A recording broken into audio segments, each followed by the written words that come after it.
Salut à tous! Un petit tuto aujourd'hui sur Stand By Me, une chanson qu'on a, je pense, tous entendue, qui à l'origine a été chantée par Benny King et qui a été reprise beaucoup de fois pour plein de choses différentes, des concerts, des films, il y a eu vraiment beaucoup de reprises de ce morceau-là. Je vous la joue un petit coup, donc ça fait ça.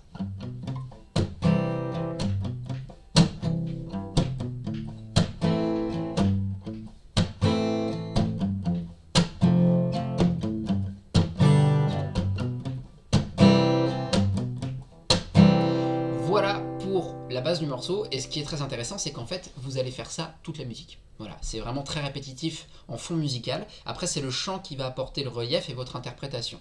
Donc, si vous avez vu dans mon jeu, il y a trois parties. La première, ce sont les accords. Alors, les quatre accords de base, on va avoir un Do, donc C, pour ceux qui préfèrent le langage international en lettres, la mineur, AM, après on a un Fa, F. Alors, vous avez peut-être remarqué, moi j'ai l'habitude de le faire avec le pouce comme ça. Énorme avantage de ça, ça vous évite de faire un barré, et ça peut permettre d'avoir la petite corde à vide qui est la septième majeure. Du coup, pour ceux avec qui on a déjà fait des cours et qui n'arrivent pas à faire le barré, vous avez très certainement ce Fa là en tête, le Fa 7 majeur, avec les deux doigts ici, comme un Do en fait, mais qui descendent d'une corde, et on ne joue pas les deux grosses cordes. Donc la note 7 majeur en fait, c'est la petite corde. Dans un barré, vous ne l'avez pas parce qu'il appuie toute la case. Le problème du Fa 7 majeur comme ça, c'est qu'il manque de profondeur. Alors que si vous montez lui ici, glissez le petit en dessous, en fait comme un barré, mais qu'en fait l'index vous le laissez en place et que c'est le pouce qui vient attraper la grosse corde, vous avez un Fa 7 majeur mais avec deux cordes graves en plus qui donnent des basses. C'est pas évident, c'est vrai, de faire la pince avec le pouce. D'habitude, le pouce, il est derrière, hein. Il se balade le long du manche, très souvent entre le haut et on va dire les deux tiers, en fonction du style que vous allez jouer et de l'amplitude de la main. Mais sur cet accord-là, vous n'avez pas à faire de barré et le pouce va monter au-dessus. C'est pas très académique, on va dire. Vous apprendrez jamais ça avec un prof traditionnel, on va dire, qui suit vraiment le schéma un peu conservatoire où le pouce n'est jamais utilisé. Mais par contre, dans des styles comme le jazz manouche ou le blues rock, c'était le cas d'Hendrix, il est très souvent employé pour éviter les barrés et des fois juste pour étouffer une corde.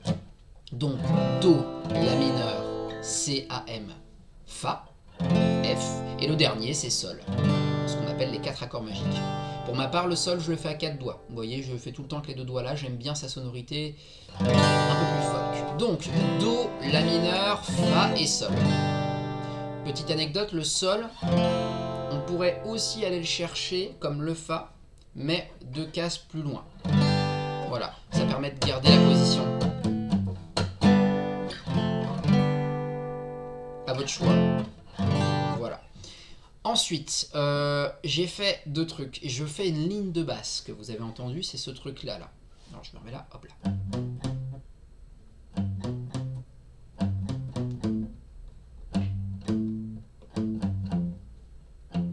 Alors, pardon. Voilà. Voilà.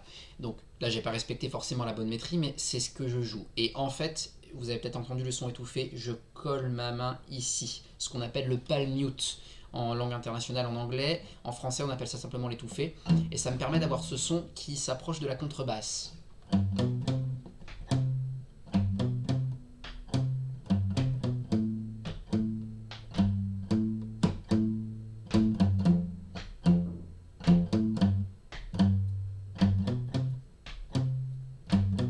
Voilà.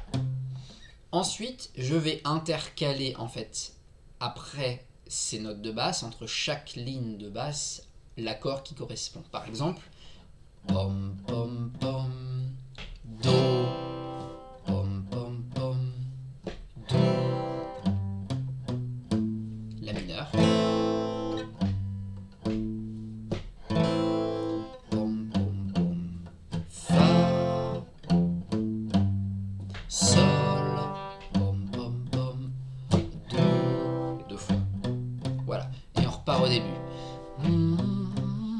Voilà. Et le dernier petit élément que j'ai, c'est ça. C'est l'élément rythmique. En fait, je l'intercale entre les basses et entre les accords, comme ça. Pom pom pom. Pom pom pom.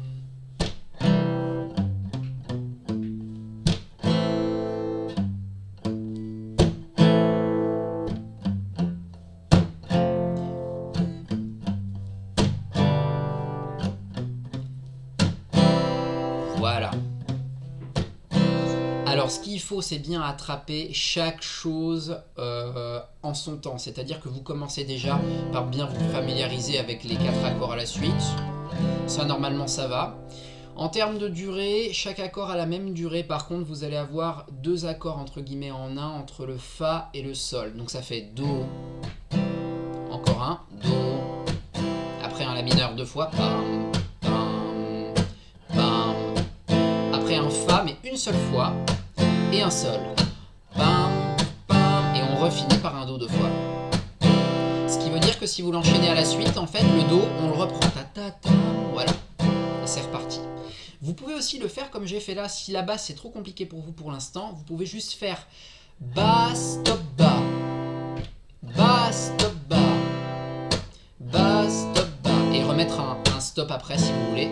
Bas, stop, bas, stop, bas. Stop, bas, stop, bas. Ta, ta, ta,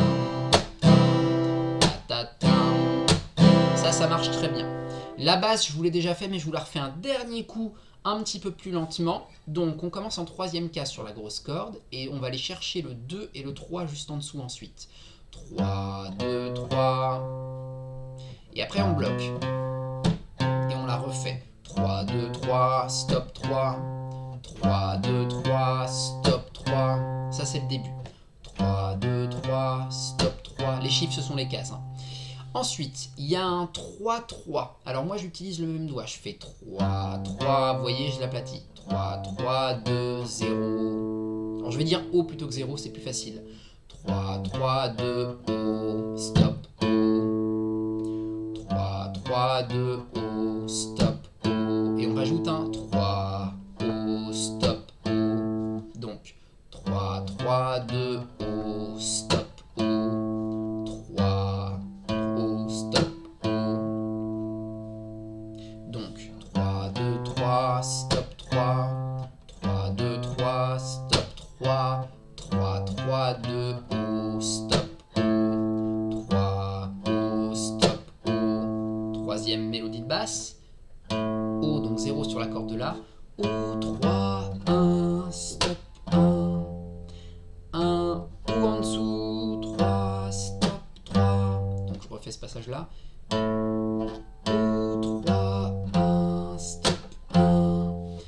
1, O, 3, stop, 3. Et on recommence par le début. 3, 2, 3, stop, 3. 3, 2, 3. Voilà. Donc je pense avoir été complet. Si jamais vous avez des questions, n'hésitez pas en commentaire sur la vidéo ou par mail pour ceux qui ont mon contact. Amusez-vous bien.